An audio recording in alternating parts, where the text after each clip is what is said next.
Apa sih intelijen itu? Apa sih gunanya intelijen itu? Intelijen bukan hanya spy atau mata-mata, tetapi dalam bahasa akademinya, intelijen adalah first line of defense atau garda pertahanan terdepan. Kalau diumpamakan kita punya rumah di dekat belantara, maka sudah sewajarnya atau seharusnya kita punya anjing penjaga di barisan terluar. Anjing tersebut mungkin spesifikasinya adalah sangar, pandai mengendus, tajam indera pengintaiannya, dan cerdik. Urusan beginian, jangan kasih anjing pudel atau kucing anggora, jebol gatra pertahanan nasional. Ipolek sosbud hankamnya atau sendi bernegaranya bisa bubar. Ideologi, politik, ekonomi, sosial, budaya, pertahanan, dan keamanan atau gatra bernegaranya bubar semuanya. Infiltrasi asing masuk dari berbagai lini. Kalau dunia intelijen tidak paham kefungsian intelijen. Kita beri ilustrasi tentang cara kerja intelijen dalam operasinya. Misalnya ISIS. ISIS adalah produk intelijen. ISIS adalah Hornet Nest-nya Israel, Amerika, dan Inggris. Apalagi itu Hornet Nest? Hornet itu lebah yang warnanya kuning hitam dan sangat ganas.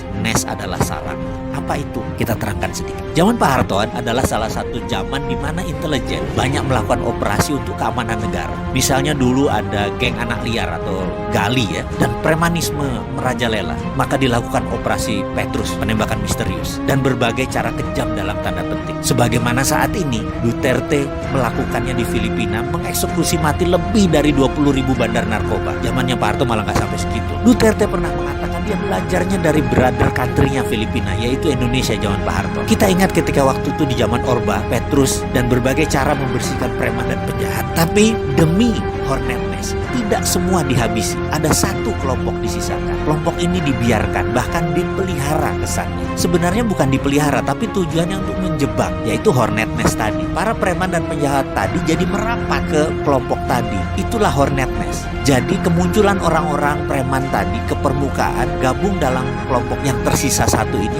sehingga membuat mudah pengendalian. Itulah ISIS, sama juga. Jadi ISIS itu diciptakan agar tahu siapa yang akan serang Israel, siapa yang akan serang Amerika. Maka mereka menciptakan Hornet Nest yang namanya ISIS. ISIS itu faktanya tidak pernah serang Israel dan Amerika, Al-Qaeda yang serang Amerika. Sudah mulai paham? ISIS, Hornet Nest buat gembosi mereka yang akan serang Israel dan Amerika. Bahkan ISIS menyerang sesama muslim atas nama ideologi. Ini kalimat penting, atas nama ideologi. Ideologi ISIS itu sebelum ISIS dibentuk, ada 18 doktor ilmu agama yang mendesain agama ISIS tadi. Salafi jihadi versi baru. Doktrin ini kemudian disebar, dipasar, dimasukkan ke pentolan mereka, dan jadilah Hornet Nest yang bernama ISIS. Ajaran itu dalam gatra pertahanan negara masuk kategori ideologi, dan itu berbahaya. Ideologi itu strategi perang. Dalam strategi Duterte atau zaman Pak Harto, kita memakai Hornet Nest. Dan memang banyak yang mengeluhkan mengenai HAM, hak asasi manusia atau human right. Terkadang dalam masalah kebangsaan dan bernegara, kita emang harus ketemu di tengah. Kita harus buat jati diri bangsa kita yang baru,